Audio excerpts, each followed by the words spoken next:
बिस्मिल्लाहिर्रहमानिर्रहीम। First year के students बेटे नेक्स्ट लेक्चर की तरफ हम लोग चलते हैं। जिस टॉपिक का नाम है हम जो पढ़ने जा रहे हैं बेटा उसका नाम है ग्लाइकोलाइसिस।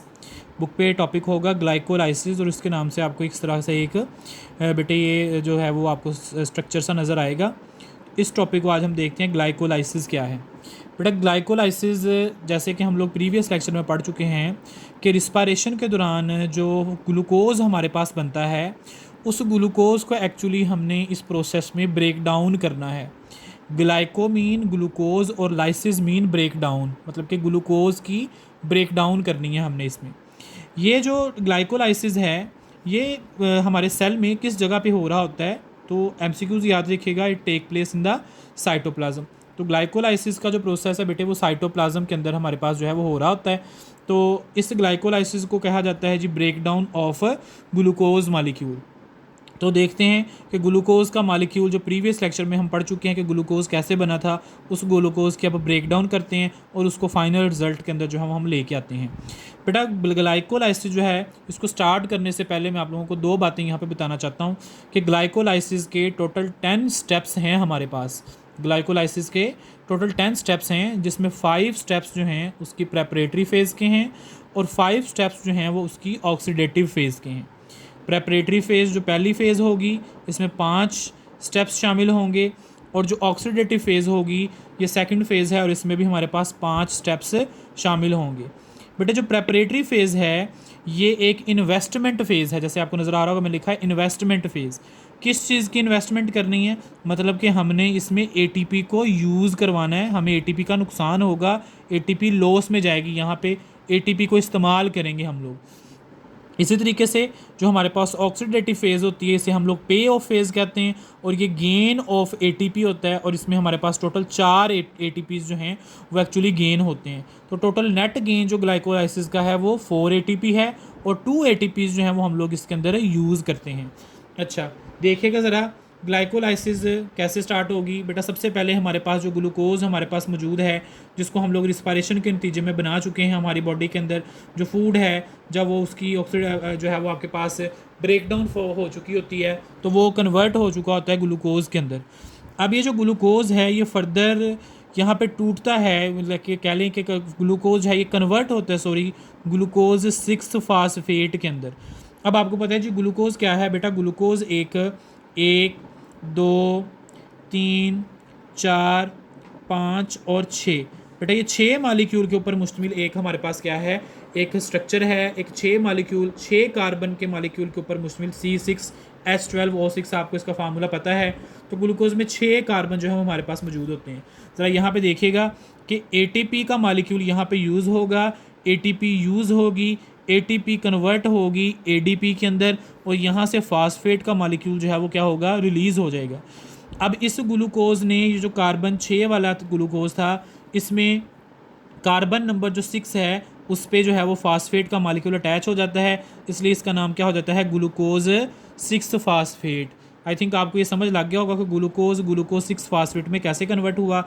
ये समझने की जो 6वां कार्बन है इसके साथ बेटे यहाँ पे हमारे पास जो है वो एक फास्फेट अटैच हो चुका होता है।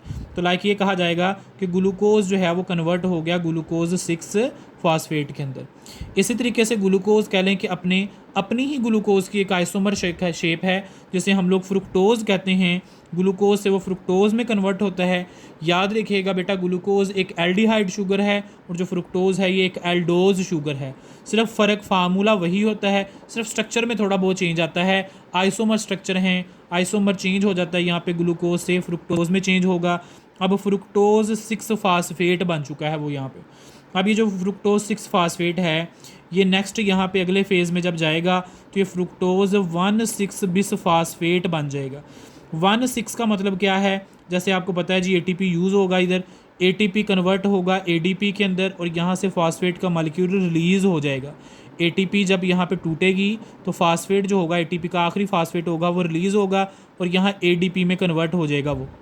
जैसे देखिएगा कि हमारे पास फ्रुक्टोज़ में हमने पढ़ा था कि 6 कार्बन वाली हमारे पास एक शुगर है, तो ये 3 4 5 और 6, बट ये 6 हमारे पास जो है इस तरीके से बन चुके हैं। अगर देखिएगा तो इसकी इधर वाली साइड पे, पहले वाली साइड पे भी यहाँ पे फास्फेट अटैच हो जाएगा और इधर वाली साइड पे तो ऑलरेडी फास्फेट अटैच था।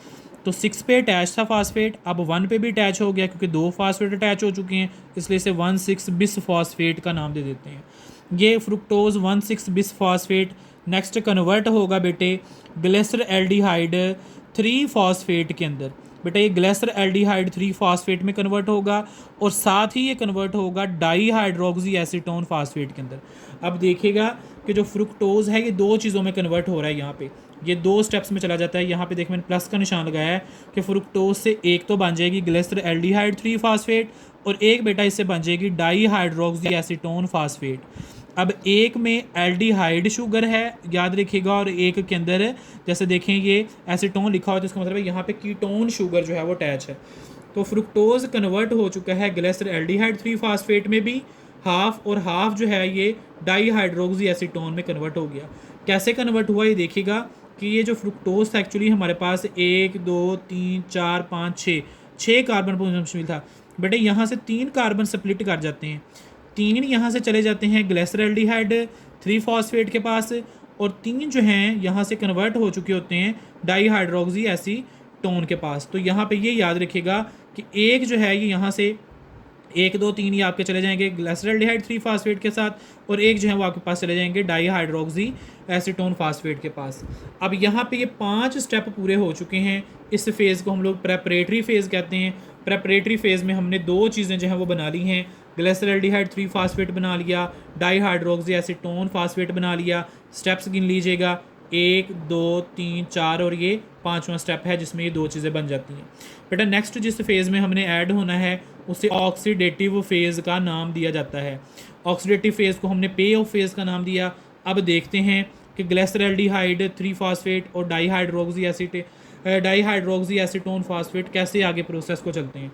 बेटा ग्लिसर एल्डिहाइड 3 फास्फेट बी ग्लिसर एल्डिहाइड 3 फास्फेट में कन्वर्ट होगा और डाई हाइड्रोक्सी एसीटोन फास्फेट बी ग्लिसर एल्डिहाइड 3 फास्फेट में ही कन्वर्ट होगा। यहाँ पे ये प्रोसेस आगे जाके सेम हो जाता है। ये दो चीज़ें यहाँ पे बन चुकी हैं, ये दोनों की कन्वर्जन एक में ही आगे होगी। ये भी यही वाली चीज़ बनाएगा, ये वाला भी यही वाली चीज़ ही बनाएगा। तो ग्लिसर एल्डिहाइड 3 फास्फेट कन्वर्ट होगा ग्लिसर एल्डिहाइड 3 फास्फेट में और डाई हाइड्रोक्सी एसीटोन भी ग्लिसर एल्डिहाइड 3 फास्फेट में ही जाएगा। यहाँ पे याद रखिएगा कि हम लोगों ने 2 NADH जो हैं वो बनाने हैं। 2 NAD यहाँ पे कन्वर्ट होते हैं 2 NADH के अंदर, हाइड्रोजन आयंस यहाँ पे बनते हैं और यहाँ पे पायरोवेट का मॉलिक्यूल ऐड होता है जिसकी वजह से 2 NAD कन्वर्ट हो जाता है 2 NADH के अंदर। और ग्लिसर एल्डिहाइड जो 3 फास्फेट था बेटे ये कन्वर्ट हो जाता है 1,3 बिस फास्फोग्लिसरेट के अंदर। ग्लिसरिक एसिड भी इसको बोल सकते हैं। अब ये देखिएगा क्या है बेटा, क्योंकि मैंने यहाँ पे बताया था कि ये जो दोनों हैं ये 3 कार्बन वाले मॉलिक्यूल हैं। जैसे समझिए कि ये 3 कार्बन वाला हमारे पास मॉलिक्यूल है। अब अगर देखें तो ये 3 कार्बन वाला मॉलिक्यूल था और इसमें कार्बन नंबर जो 3 है, ये जो कार्बन नंबर 3 थी आपको याद होगा, तो इस पर पहले से ही फास्फेट का मॉलिक्यूल अटैच था। यहाँ पे ये फास्फेट पहले से ही अटैच थी, तो 3 के साथ तो हमारे पास पहले से ही जो है ये अटैच है। और यहाँ पे आपके पास जो है 1 के साथ भी फास्फेट जो है वो क्या हो जाएगी, क्योंकि फास्फेट का मॉलिक्यूल अटैच हो रहा है तो यहाँ पे 1 के साथ भी फास्फेट अटैच हो जाएगी, इसलिए इसका नाम 1,3 बिस फास्फोग्लिसरिक एसिड हो जाएगा। अब यहाँ पे क्या होगा कि यहाँ पे 2 ADP कन्वर्ट होंगे 2 ATPs के अंदर, 2 ADP कन्वर्ट होंगे 2 ATPs के अंदर। तो यहाँ पे 2 ATPs हमारे पास बन चुके होते हैं जब 1,3 बिस फास्फोग्लिसरेट में जाते हैं। बेटा वो 2 ATPs कैसे बनते हैं याद रखिएगा, ये जो 2 ADP हैं ये पहले से मौजूद होते हैं।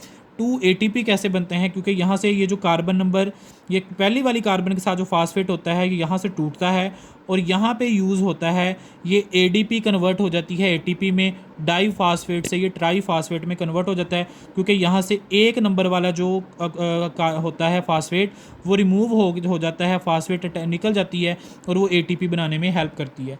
अब यहाँ पे देखिएगा इसका नाम 1,3 बिस फास्फोग्लिसरेट से 3 फास्फोग्लिसरिक एसिड हो गया। लाइक यहाँ से कार्बन नंबर जो पहली कार्बन पे अटैच था फास्फेट वो रिलीज़ हो गया और सिर्फ तीसरी कार्बन पे क्योंकि रह गया है तो इसका नाम 3 फास्फोग्लिसरिक एसिड हो चुका है।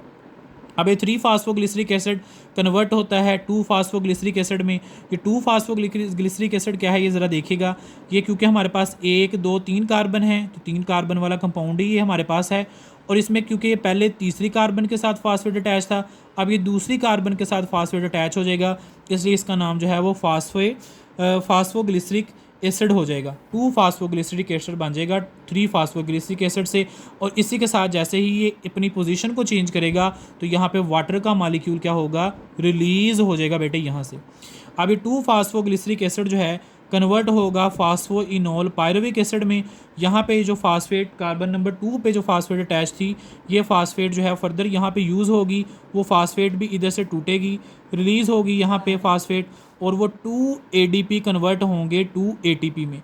अब यहाँ पे ADP पहले से मौजूद था और इसमें